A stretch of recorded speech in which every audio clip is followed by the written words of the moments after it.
let's just run down some of the different films that you've worked on, shall we? Sure. We shall. Okay. Why not? Austin Powers. Yep. International Man of Mystery.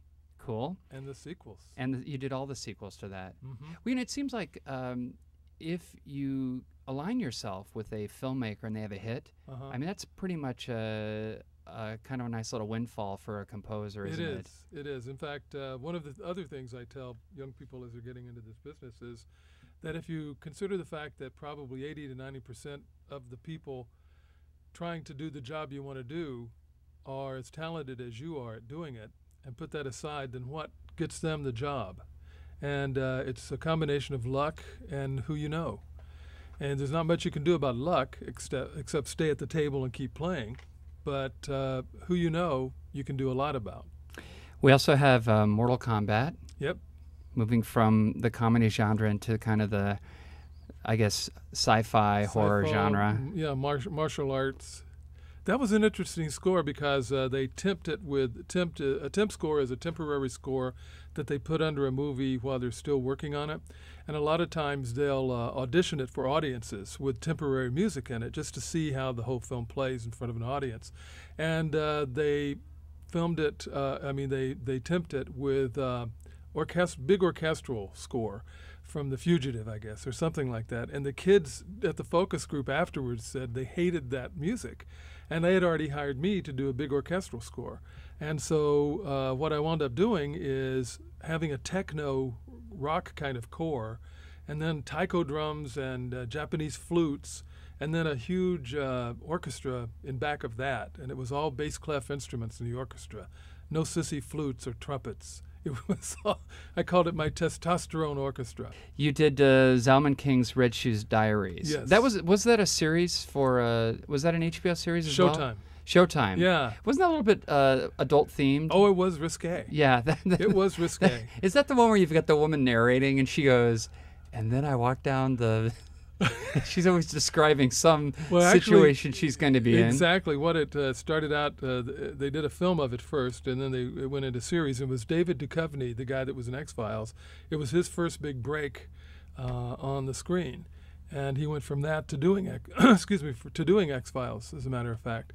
And the premise was that these lonely women would send him their diaries, and he would read them over the course of the show, and of course it would be acted out by these poor lonely creatures, and they needed music to accompany their loneliness and passion, and I was the perfect guy for that. Were you feeling lonely but passionate?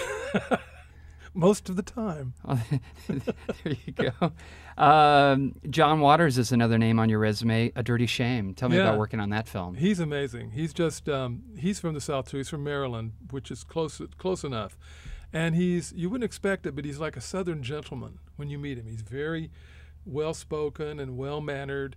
And then you start talking, and he'll get into some little twisted area and just go as far as he can possibly go in that direction.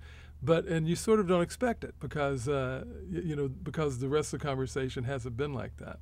So he's an amazing guy. I just really enjoyed working with him. Several years ago, when they had the re-release of Pink Flamingos, it was like the 25th anniversary or something of Pink Flamingos. So I go to do this interview, and I had my questions all laid out. I was going to ask him, what I thought were intelligent questions. But prior to me going in there, some guy came in with all these, like gay porno magazines.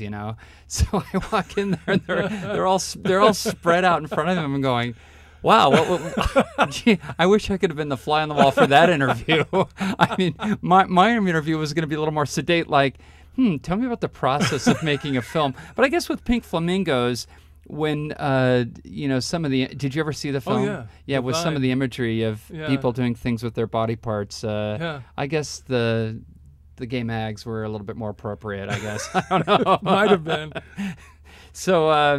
we worked on that. Well, you worked on that film, and then Joe Somebody, Tim Allen's Joe Somebody. Yeah, that was an interesting film for him. It was a little darker than a lot of his films, and he played a very likable character who is the lowest man on the totem pole at his company, but by challenging the bully to a fight becomes a hero in the end.